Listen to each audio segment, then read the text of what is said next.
Alors justement, la menace terroriste pèse particulièrement sur les vols en avion. Il y a eu l'avion russe dans le Sinaï, l'affaire de la fonce bombe dans l'avion Air France en début de semaine. Et voyager en avion devient de plus en plus inquiétant. On se pose la question suivante en matière de sécurité aérienne. Que peut-on faire de plus? Mathias, d'abord, il faut comprendre le contexte actuel.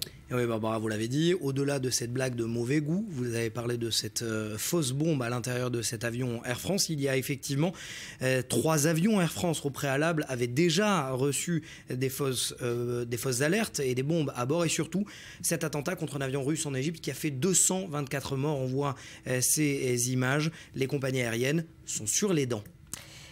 Dans ces cas-là, est-ce qu'on en fait suffisamment pour la sécurité des passagers? Alors, dernière mesure en date, vous allez le voir, c'est des chercheurs de l'université de Sheffield, ça se passe en Grande-Bretagne, qui sont parvenus à contenir avec succès une explosion dans la soute à bagages d'un avion grâce à un revêtement de nouveau genre. Alors, je ne vais pas faire du Michel Chevalet pour reprendre les termes de mon confrère.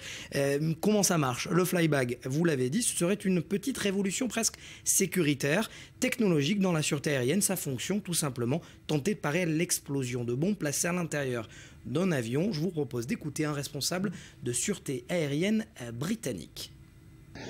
Depuis 1988 et l'explosion désastreuse à bord de l'avion de la Lockerbie, il y a une vraie prise de conscience dans la sûreté aérienne.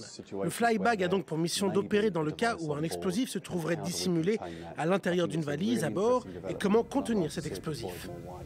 Alors comment ça marche exactement? Alors c'est très technique, je vais essayer tout simplement de simplifier quand même avec l'aide des images. On le voit sur ces images.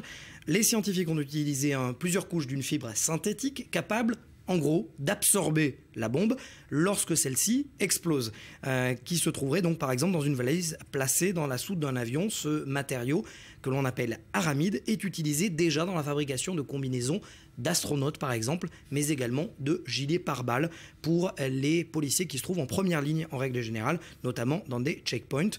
Au cours des tests en laboratoire, 2 tests ont été réussis à bord d'un Boeing et d'un Airbus pour que toute la gamme soit une réussite. Reste la sûreté sur le tarmac, ça c'est un autre débat, pour prévenir surtout ce type d'objet explosif qui pourrait rentrer dans la soute d'un bagage. Pour être tout à fait complet, je vous propose surtout de voir ce qui se passerait s'il n'y avait pas le flybag. Les faits parlent de lui-même. Voilà, une des solutions pour l'avenir. Merci Mathias.